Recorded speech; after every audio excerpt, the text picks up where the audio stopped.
Online के इस platform पर आप सभी हिंदी प्रेमियों का हृदय से स्वागत एवं अभिनंदन।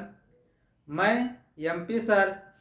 आज हम सभी लोग मिलकर भाषा विज्ञान का अध्ययन करेंगे। भाषा विज्ञान एक ऐसा टॉपिक है या एक ऐसा पाठ्यक्रम है जो हिंदी से तैयारी करने वाले सभी प्रतियोगी छात्रों के लिए बहुत ही महत्वपूर्ण है।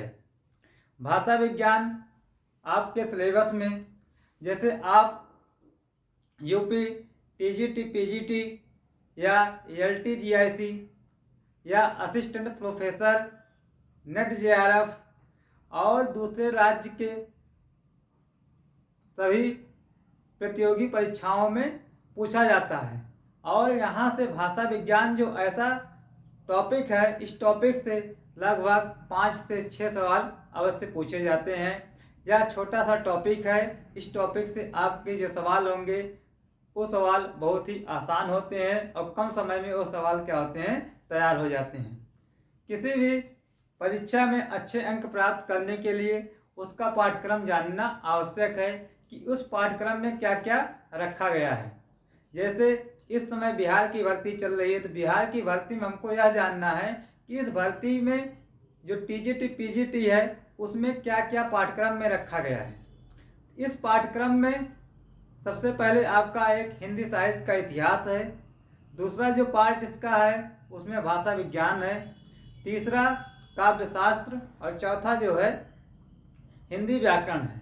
यह 4 पार्ट हैं जिसमें से आपको 80 प्रश्न देखने को मिलेंगे। बिहार शिक्षक भर्ती 2.0 में आपको भाषा विज्ञान से लगभग 7 से 8 सवाल मिलेंगे। टीजीटी में आपको उतने प्रश्न मिलेंगे और पीजीटी में भी उतने प्रश्न मिलेंगे। हमको यह देखना है प्रश्न कहाँ कहाँ से पूछा गया है और कैसे प्रश्न आया है, उस चीज़ को हम लोग देखेंगे। सब इसके पहले हम क्या करते हैं, भाषा विज्ञान का जो सिलेबस है, आपको भाषा विज्ञान में पढ़ना क्या क्या है। क्योंकि कभी कभी होता है हमारे पास, क्योंकि बहुत कम समय है, देखा जाए कि तैयारी करने के लिए समय हमारे पास बहुत ही कम है, तो इस कम समय में कैसे तैयारी करें, तो उसके लिए सबसे पहले आपके पास पाठ्यक्रम होना चाहिए। चाहे आपका हिंदी साहित्य का इतिहास हो, उसका पाठ्यक्रम हो कि उस पाठ्यक्रम में क्या क्या पूछा जाएगा या अभी तक क्या क्या पूछा गया है। भाषा विज्ञान के पाठ्यक्रम में हमें क्या पढ़ना है, क्या नहीं पढ़ना है, इस पर ध्यान देना है। और काव्यशास्त्र का जो पाठ्यक्रम है उसमें क्या पूछा जाएगा, क्या नहीं पूछा जाएगा, उस पर भी ध्यान देना है। और कितना प्रश्न आता है, तो यहाँ पे आप लोग जानिए कि जो भाषा विज्ञान है इससे आपके पेपर में 8 से 10 प्रश्न पूछे जाएंगे। यहाँ इतना ध्यान देना है कि यदि हम भाषा विज्ञान पढ़ रहे हैं तो हमारे कितने प्रश्न आने की संभावना है, 8 से 10 प्रश्न आपको परीक्षा में मिलेगा। अगर यह पाठ नहीं पढ़ेंगे तो आपका जो है 8 से 10 प्रश्न क्या होगा, कम हो जाएगा। या आप लोग तुक्का लगाएंगे, तुक्का में 1-2 प्रश्न सही भी हो सकता है, तो आपको 8 से 10 प्रश्न सही करने के लिए भाषा विज्ञान पढ़ना आवश्यक है। क्योंकि जो छोटे पार्ट होते हैं, छोटे पार्ट को देखें, जैसे आपका काव्यशास्त्र, भाषा विज्ञान और हिंदी व्याकरण, यह 3 पार्ट छोटे पार्ट हैं। इन छोटे पार्टों से आपको 40 प्रश्न देखने को मिलेंगे और हिंदी साहित्य का इतिहास जो बड़ा पार्ट है वहां से आपको 40 प्रश्न देखने को मिलेगा। तो सबसे पहले हम क्या करते हैं, भाषा विज्ञान जहाँ से 8 प्रश्न आएंगे उसको हम देखते हैं कौन कौन सा टॉपिक हमको पढ़ना है, क्या छोड़ना है। सबसे पहले यहाँ पर जो आप भाषा विज्ञान का पाठ्यक्रम में है, तो हिंदी भाषा का उद्भव और विकास पढ़ना है। हिंदी भाषा का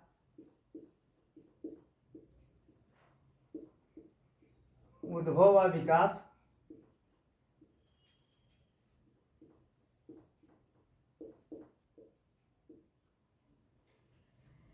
उसके बाद पढ़ना है भाषा की परिभाषा, भाषा का अर्थ, परिभाषा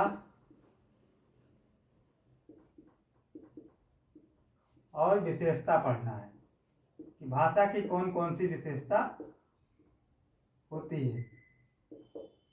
तो हिंदी भाषा का उद्भव और विकास पढ़ना है कि हिंदी का उद्भव कैसे हुआ, उसका विकास कैसे हुआ, भाषा का अर्थ क्या होता है, भाषा की परिभाषा किन विद्वानों के अनुसार क्या है, या भाषा की विशेषता क्या है, इसको आपको पढ़ना है। इसके बाद आपको पढ़ना है बोली, पढ़ना है बोली। उसके बाद राष्ट्रभाषा, राजभाषा,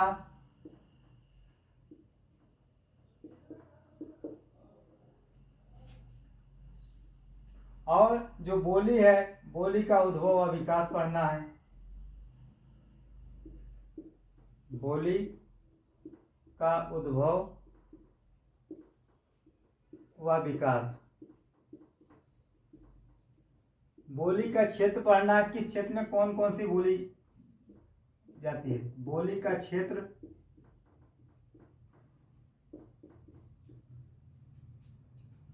तो आपको बोली पढ़ना है, राष्ट्रभाषा, राजभाषा, बोली का उद्भव व विकास और बोली का प्रमुख क्षेत्र क्या है, इसको आपके सिलेबस में रखा गया है।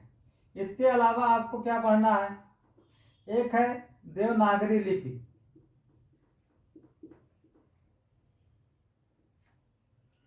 देवनागरी लिपि, देवनागरी लिपि जो है इसमें पढ़ना है आपको, नामकरण पढ़ना है इसका, देवनागरी का नामकरण कैसे हुआ, और इसमें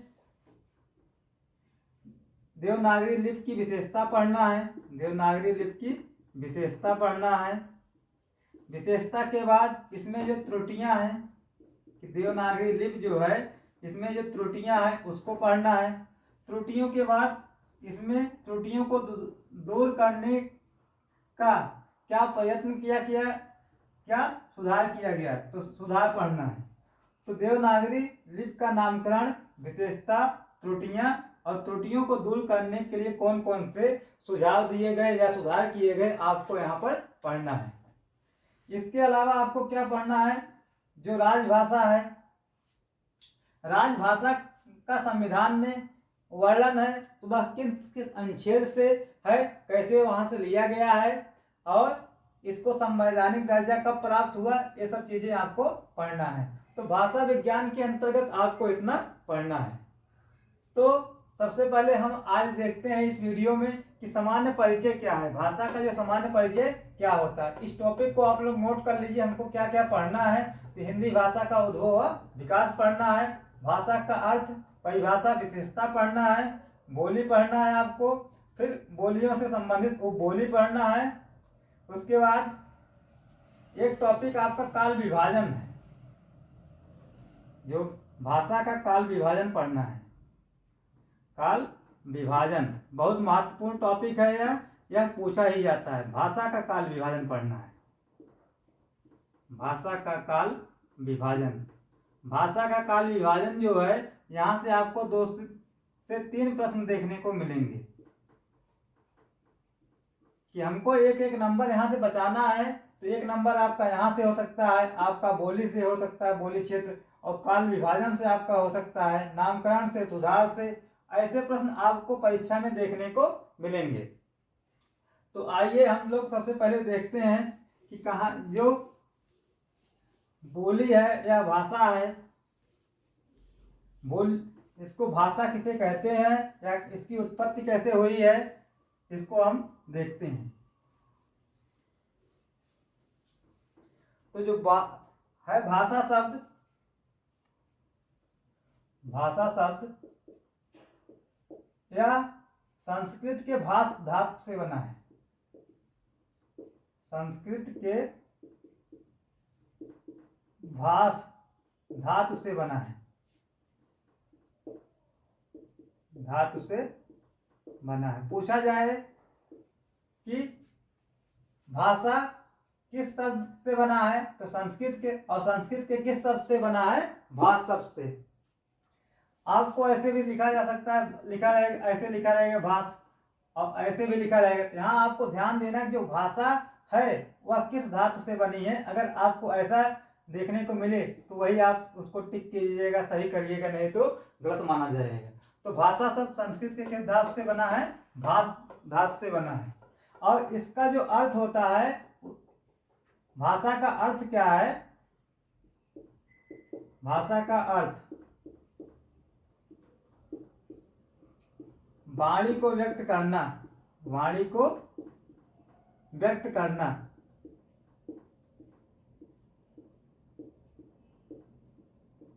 यह भाषा का अर्थ होता है। पूछा जाए भाषा का क्या अर्थ है, कि वाणी की अभिव्यक्ति या वाणी को व्यक्त करना ही भाषा है। अब क्या होता है कि जो भाषा है, भाषा आपकी कई प्रकार की होती है। जैसे कुछ भाषा आपकी लिखित भाषा होती है। भाषा क्या है? एक लिखित भी होती है, और कुछ भाषा मौखिक होती है, और कुछ भाषा सांकेतिक भी होती है। तो लिखित भाषा क्या होती है? जिस भाषा को हम क्या करते हैं, जिस भाषा का प्रयोग हम लिखकर करते हैं उसे हम लिखित भाषा कहते हैं। अगर देखा जाए, एक है लिखित भाषा, लिखित भाषा, दूसरा है मौखिक भाषा,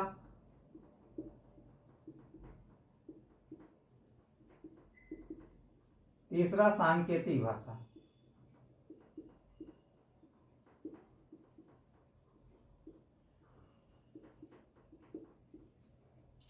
तो लिखित भाषा क्या होती है?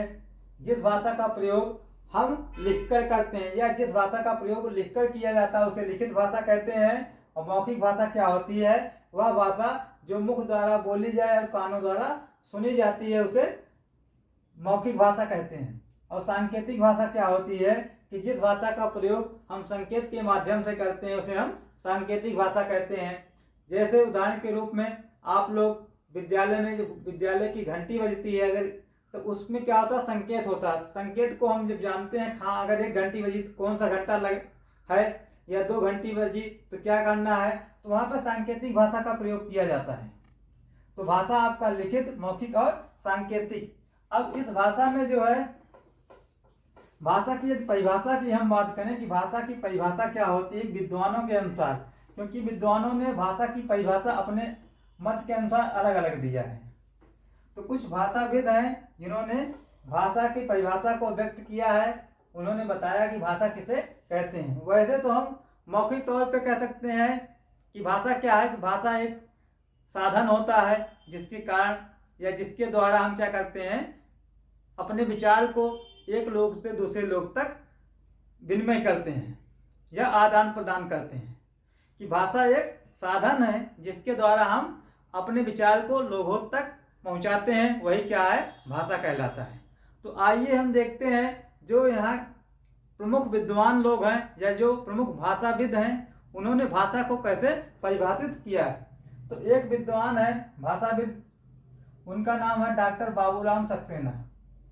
तो डॉक्टर बाबूराम सक्सेना ने भाषा को परिभाषित करते हुए कहा कि जिन ध्वनि चिन्हों द्वारा, जिन ध्वनि चिन्हों द्वारा मनुष्य परस्पर विचार विनिमय करता है, मनुष्य परस्पर विचार विनिमय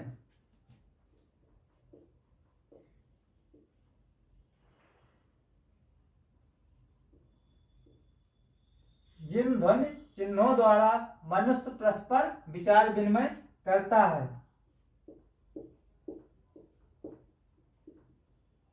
उसे समष्टि रूप से भाषा कहते हैं। उसे क्या कहते हैं?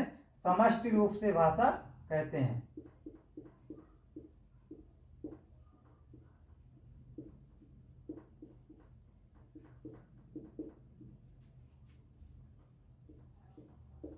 ऐसे परीक्षा में आपको यह परिभाषा दी जाएगी और उस परिभाषा देने के बाद पूछा जाएगा आपसे कि दी गई परिभाषा किस भाषाविद की है।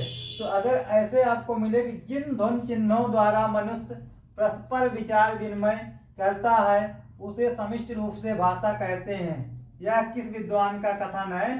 तो डॉक्टर बाबूराम सक्सेना।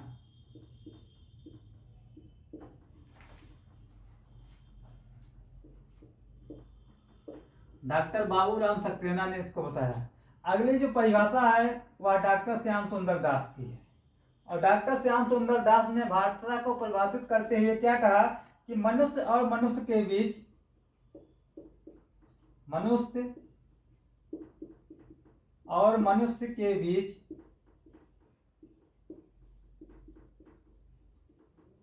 अपनी इच्छा या मत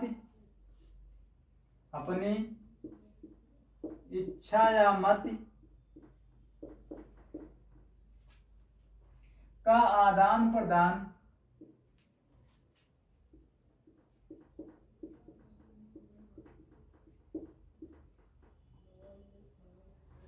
करने के लिए व्यक्त ध्वनि चिन्हों का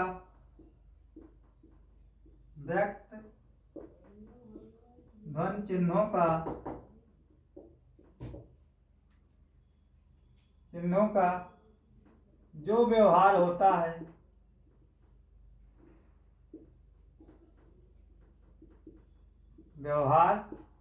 है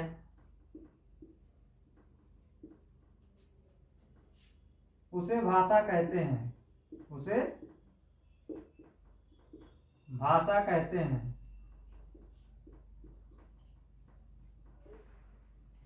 यह परिभाषा किसकी है? डॉक्टर श्याम सुंदर दास की।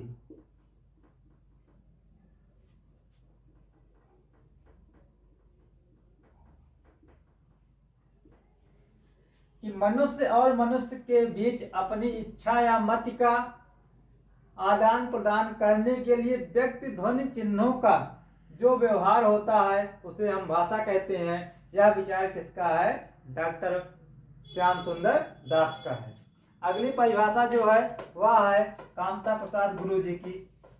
कामता प्रसाद गुरु हैं, उन्होंने भाषा के संबंध में अपना क्या विचार दिया, क्या मत दिया, उसको हम देखते हैं।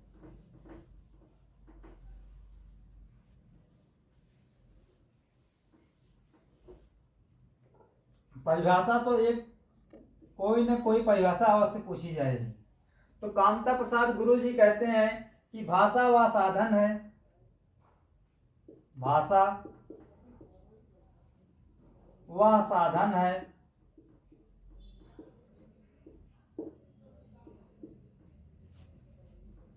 जिसके द्वारा मनुष्य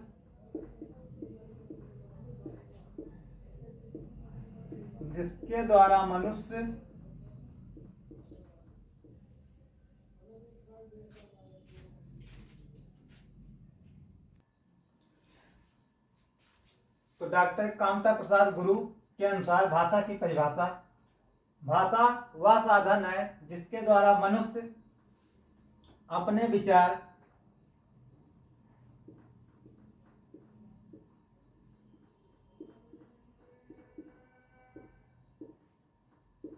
दूसरों पर भली भांति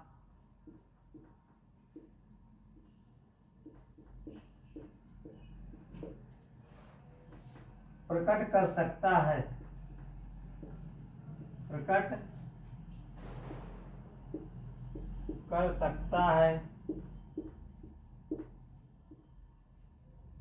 और दूसरे के विचार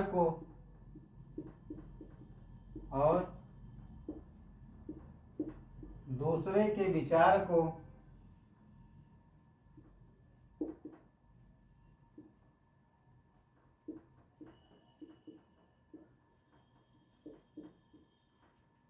स्पष्टता समझ सकता है।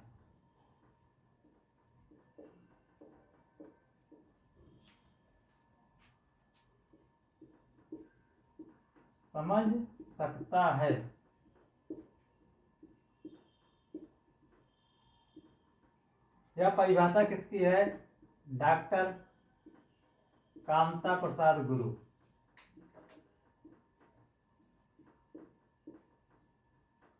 तो आप लोग देख रहे हैं कि भाषा की परिभाषा, तो भाषा की परिभाषा में आपने दो परिभाषा अब तक देखा है और यह तीसरी परिभाषा जो कामता प्रसाद गुरु जी की है। इन्होंने कहा कि भाषा वह साधन है जिसके द्वारा मनुष्य अपने विचार दूसरों पर भली भांति प्रकट कर सकता है और दूसरों के विचार को स्पष्टता समझ सकता है, उसे भाषा कहते हैं। और यह परिभाषा किसकी है? कामता प्रसाद गुरु की। आगे हम देखते हैं जो भाषा है उसके रूप कौन कौन से रूप होते हैं।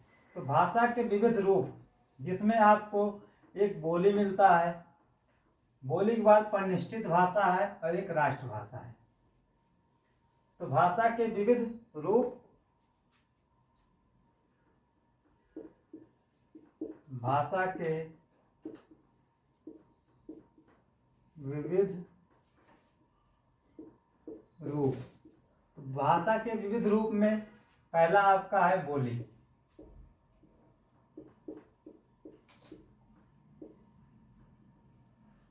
बोली किसे कहते हैं कि भाषा के विविध रूप में बोली, तो बोली किसे कहते हैं कि जो स्थानीय बोलियां, जो स्थानीय बोलियां साधारण जनता द्वारा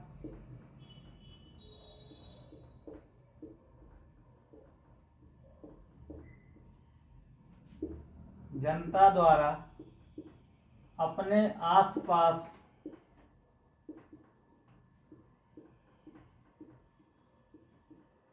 या घरों में प्रयोग किया जाता है।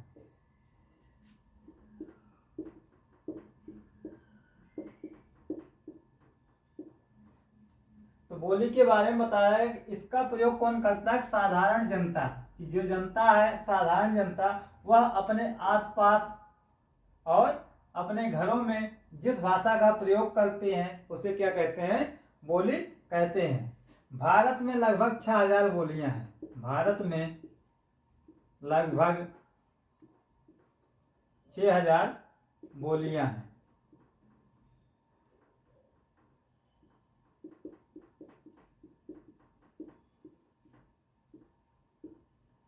और बोली का क्षेत्र क्या होता है? सीमित होता है।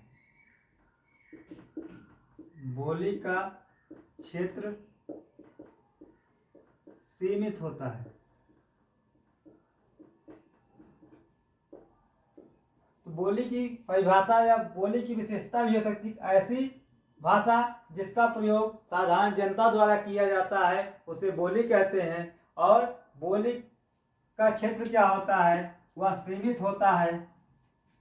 और भारत में लगभग 6000 बोलियां हैं। इसके बाद एक भाषा है परिनिष्ठित भाषा। परिनिष्ठित भाषा। तो परिनिष्ठित भाषा क्या होता है? भाषा का विविध रूप हम लोग देख रहे हैं, तो उसमें एक देखे बोली और दूसरा क्या है? परिनिष्ठित भाषा। तो परिनिष्ठित भाषा क्या होती है? इसको कह सकते हैं शुद्ध भाषा। इसको क्या कह सकते हैं? शुद्ध भाषा भी कहा जा सकता है। और इसके बारे में कि ऐसी भाषा जो व्याकरण से क्या होती है? नियमबद्ध होती है। जो भाषा व्याकरण से नियमबद्ध होता है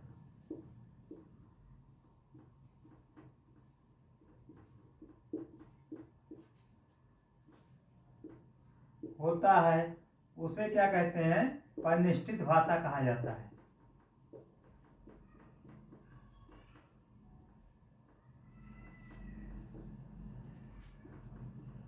पूछा जा सकता है कि व्याकरण से नियमबद्ध भाषा को क्या कहते हैं? तो परिनिष्ठित भाषा कहा जा सकता है।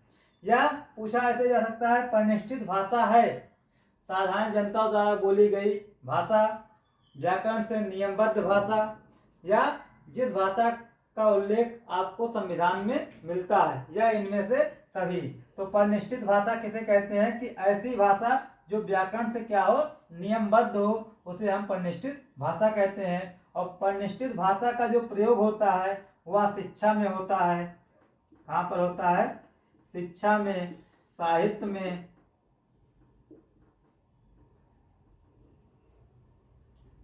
प्रतिष्ठित भाषा का प्रयोग शिक्षा, साहित्य और शासन में इसका प्रयोग किया जाता है। इस चीज को आपको ध्यान रखना है कि प्रतिष्ठित भाषा व्याकरण से नियमबद्ध होती है और इसका प्रयोग जो है शिक्षा, साहित्य और शासन में किया जाता है, और प्रतिष्ठित भाषा को शुद्ध भाषा भी कहते हैं। इसके बाद एक राष्ट्रभाषा है।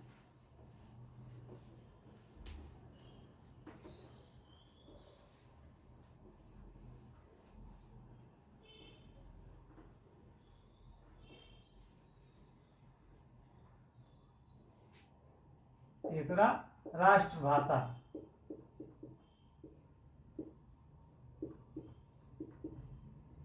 तो राष्ट्रभाषा क्या होता है? तो राष्ट्रभाषा का तात्पर्य क्या है कि इसका जो क्षेत्र होता है बहुत विस्तृत होता है।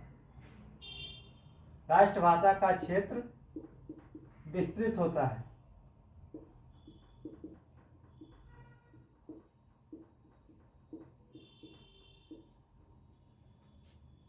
विस्तृत का तात्पर्य क्या है कि ऐसी भाषा जिसका प्रयोग पूरा राष्ट्र करता है। जैसे भारत एक राष्ट्र है तो भारत की जो भाषा है उसको भारतीय कह सकते हैं, रूस की भाषा रूसी, चीन की भाषा चीनी। इस प्रकार की जो भाषा होती है उसको क्या कहते हैं? राष्ट्रभाषा कहते हैं। कि ऐसी भाषा जिसका प्रयोग संपूर्ण राष्ट्र के द्वारा किया जाता है या एक बड़े भाग पर उसका प्रयोग किया जाता है, उसे हम राष्ट्रभाषा कहते हैं। एक भाषा है राजभाषा। राष्ट्रभाषा और राजभाषा दोनों में अंतर है। कभी कभी हम लोग गलती से राष्ट्रभाषा को राजभाषा और राजभाषा को राष्ट्रभाषा कहते हैं। तो राजभाषा क्या होता है कि ऐसी भाषा जिसका उल्लेख संविधान में किया गया हो। ऐसी भाषा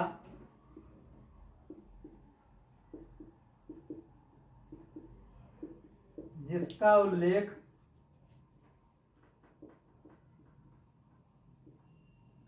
संविधान में हो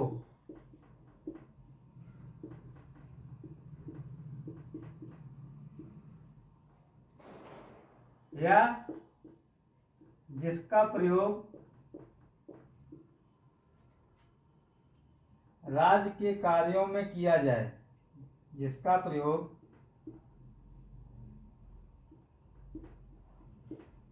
राज्य के कार्य, कहने का तात्पर्य क्या है? राज्य के कार्यों में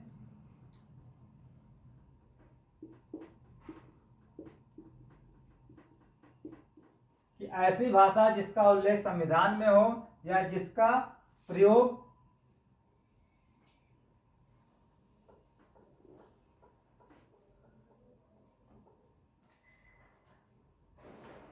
राजभाषा, ऐसी भाषा जिसका उल्लेख संविधान में हो और जिसका प्रयोग राजकाज के लिए किया जाए।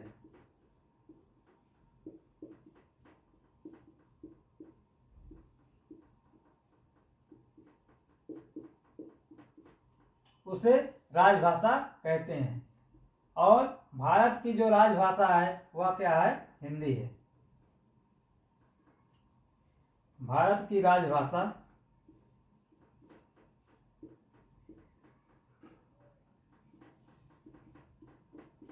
पूछा जा सकता है कि भारत की राजभाषा क्या है? हिंदी है, और इसकी जो लिपि है वह देवनागरी है। तो आप लोगों ने देखा कि भाषा के विविध रूप, जिसमें आप बोलियां, उसके बाद प्रतिष्ठित भाषा, राष्ट्रभाषा, राजभाषा, एक होता है संपर्क भाषा। इस तरह उसके कई रूप होते हैं।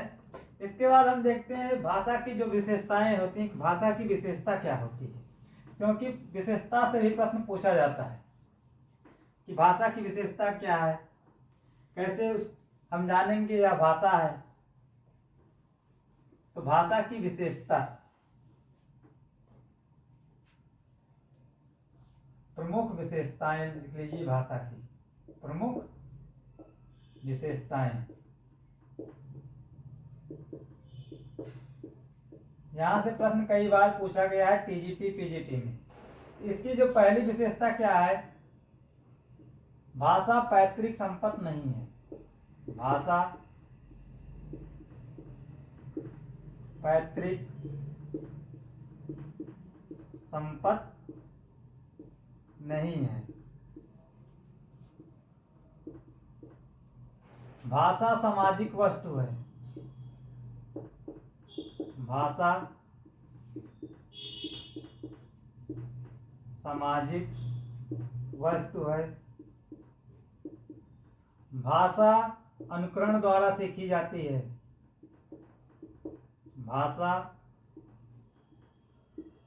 अनुकरण द्वारा सीखी जाती है।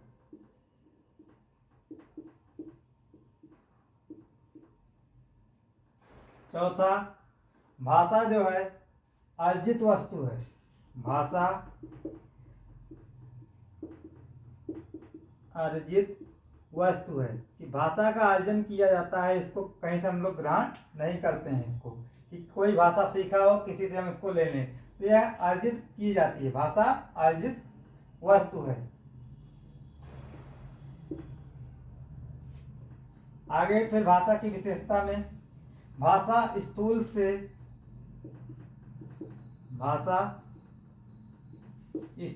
से सूक्ष्म की ओर अग्रसर होती है।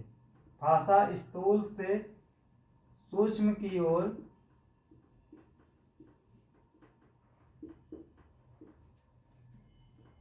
अग्रसर होती है।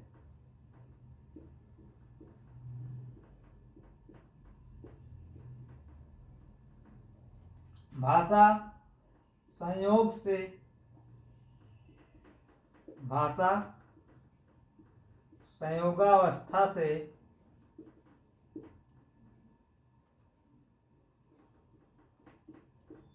वियोगावस्था की ओर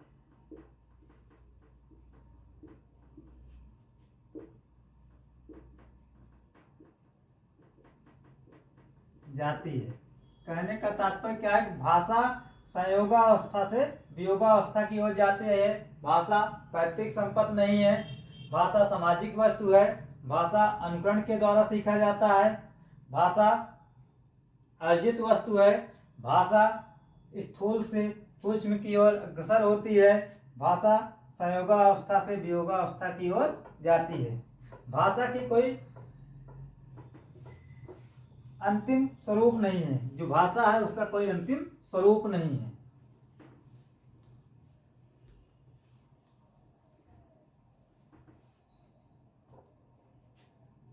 अगली विशेषता जो है वह भाषा का अंतिम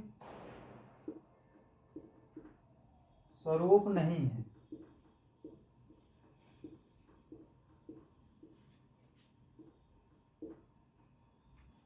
और क्या है कि भाषा सर्वव्यापक है। भाषा सर्वव्यापक है। भाषा की भौगोलिक और ऐतिहासिक सीमा होती है। भौगोलिक और ऐतिहासिक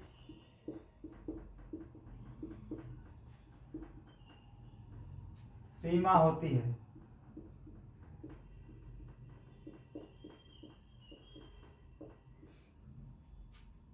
प्रत्येक भाषा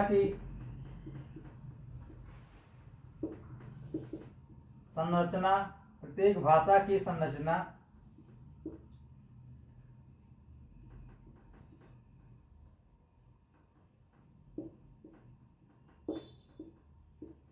अलग अलग या पृथक होती है। अलग अलग होती है।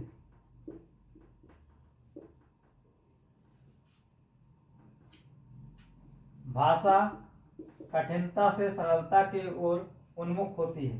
भाषा कठिनता से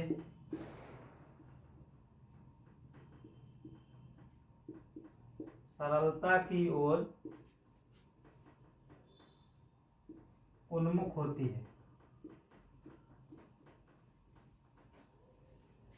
तो यह भाषा की प्रमुख विशेषताएं हैं। यहाँ से आपको एक प्रश्न देखने को अवश्य मिलेगा कि भाषा की कौन सी विशेषता है और कौन सी विशेषता नहीं है।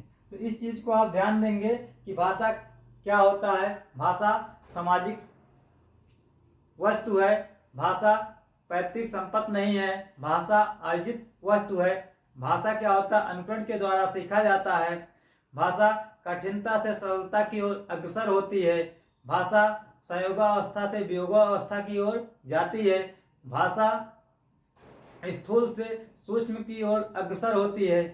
भाषा अनुकरण के द्वारा सीखा जाता है और प्रत्येक भाषा की जो संरचना वह अलग अलग होती है। भाषा सामाजिक वस्तु है, भाषा सर्वव्यापक है। इस प्रकार भाषा की विशेषताएं हैं। जब भाषा की विशेषता से प्रश्न पूछा जाएगा कैसे कि कौन सी भाषा की विशेषता नहीं है, इनमें से ऐसी दिया जाएगा और उससे पूछ लिया जाएगा। इसलिए आप लोग भाषा की विशेषता को ध्यान से इसको पढ़ेंगे और याद रखेंगे। इसके बाद भाषा परिवार होता है कि हाँ भाषा के कौन कौन से परिवार हैं। तो लगभग जो है भाषा के 12 से 13 परिवार हैं। उनमें आपकी जो हिंदी भाषा है वह किस परिवार की है, ये भी पूछा जाता है। कई बार प्रश्न बना है कि हिंदी भाषा किस परिवार की है, तो वह भारोपी परिवार की है। तो भाषा परिवार आप लोग देखिए कि भाषा परिवार कितने हैं। तो लगभग जो भाषा परिवार हैं उनकी संख्या कितनी है, 13 है। जिसमें आपका एक चीनी है, चीनी परिवार है। दूसरा है द्रविड़, चीनी, द्रविड़, समेटिक,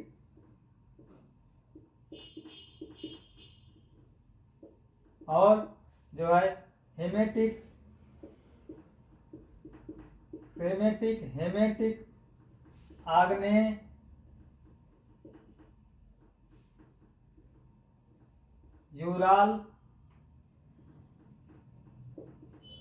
यूराल, अल्टाइक,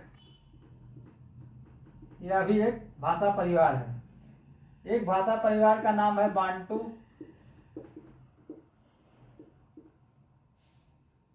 अगली भाषा जो परिवार है उसका नाम है अमेरिकी, अमरीकी या अमेरिकी। इसी को रेड इंडियन कहा गया है, रेड इंडियन।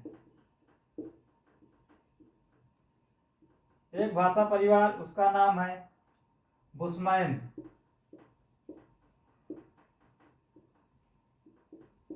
एक है काकेशस।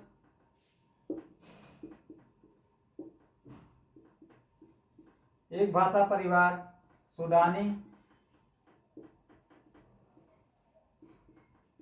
और एक जापानी कोरियाई।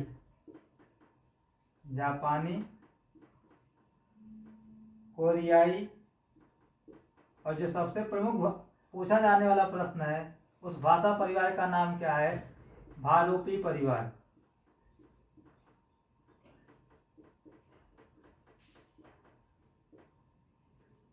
तो लगभग जो है आपका जो भाषा परिवार है उनकी संख्या कितनी है, 13 है। जिसमें आपका चीनी परिवार, द्रविड़ परिवार, सेमेटिक, हेमेटिक, आग्नेय, यूराल, अल्टाइक, बांटू, अमरीकी, बुशमैन, काकेशस, सूडानी, जापानी। और हम लोग को जो भाषा परिवार पढ़ना है और कौन सा पढ़ना है, भारोपी भाषा परिवार पढ़ना है। अब यहाँ से प्रश्न क्या बनेगा कि हिंदी किस भाषा परिवार से संबंधित है। यहाँ से प्रश्न यही बनेगा कि हिंदी किस भाषा परिवार से संबंधित है। तो हमारा जो आंसर होगा वह है हिंदी जो है भारोपी परिवार से संबंधित है। इसको इम्पोर्टेंट के रूप में लिखिएगा कि हिंदी का संबंध भारोपी परिवार से है।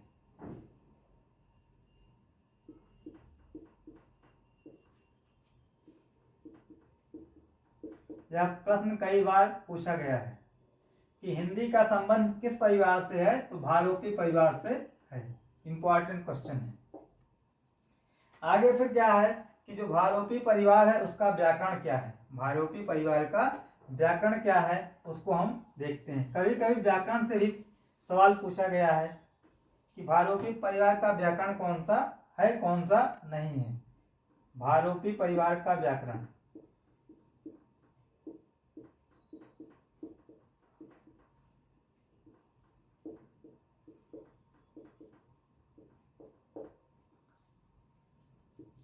तो भारोपी परिवार के व्याकरण में क्या है कि भारोपी जो परिवार था इसका व्याकरण अत्यंत कठिन था।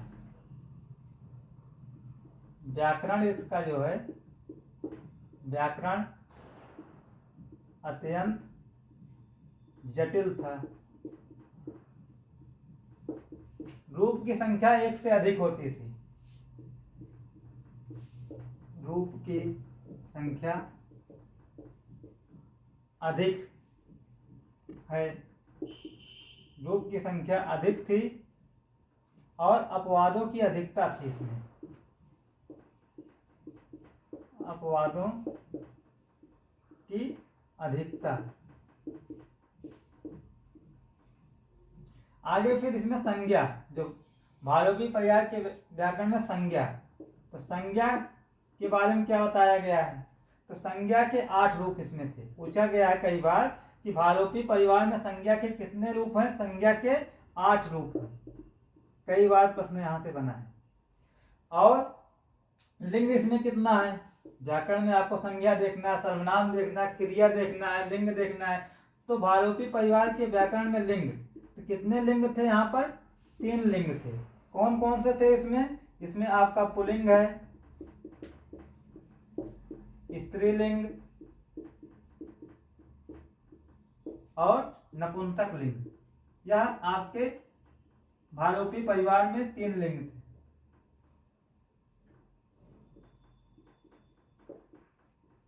इसके बाद इसकी और क्या विशेषता है, वचन कितना था, तो वचन इसमें जो है 3 वचन थे।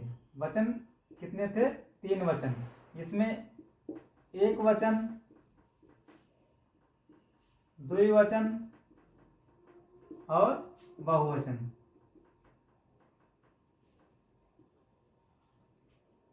आगे वाच्य इसमें कितना था, वाच्य जो है, वाच्य की संख्या इसमें 1 थी, जो उसका नाम है कल्पिवाच्य। केवल कल्पिवाच्य ही यहाँ पर था। काल इसमें 4 थे। भारोपी परिवार के व्याकरण में काल की संख्या कितनी थी, 4 थी। तो भारोपी परिवार का जो व्याकरण था वह अत्यंत जटिल था, रूप की संख्या अधिक थी, अपवादों की अधिकता थी। इसमें संज्ञा के 8 रूप थे, लिंग इसमें 3 थे, जिसमें पुल्लिंग, स्त्रीलिंग और नपुंसक लिंग। वचन इसमें 3, एक वचन, द्विवचन और बहुवचन। वाच्य इसमें 1 था, उसका क्या नाम था, कर्तृवाच्य। और काल कितने थे, इसमें 4 थे। इसके अलावा आपका जो भारोपी परिवार है उसको कितने वर्गों में बांटा गया है, तो 2 वर्गों में बांटा गया है। एक है केतुम, एक है शतुम। केतुम और शतम 2 भाग में बांटा गया है। भारोपी परिवार को भारोपी भाषा परिवार को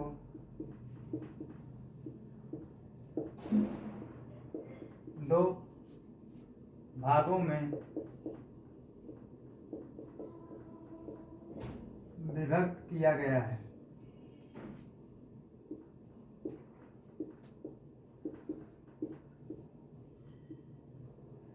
जिसमें एक आपका है केंतुम या केतुम, केतुम, दूसरा है शतम।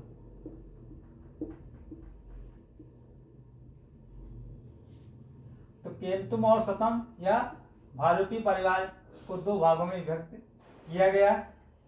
इसके बाद क्या हुआ कि आपका जो है, आपने देखा इस वीडियो में कि भाषा का कहाँ कहाँ पर इसको जो भाषा को पूछा जाता है उसको हम लोगों ने देखा।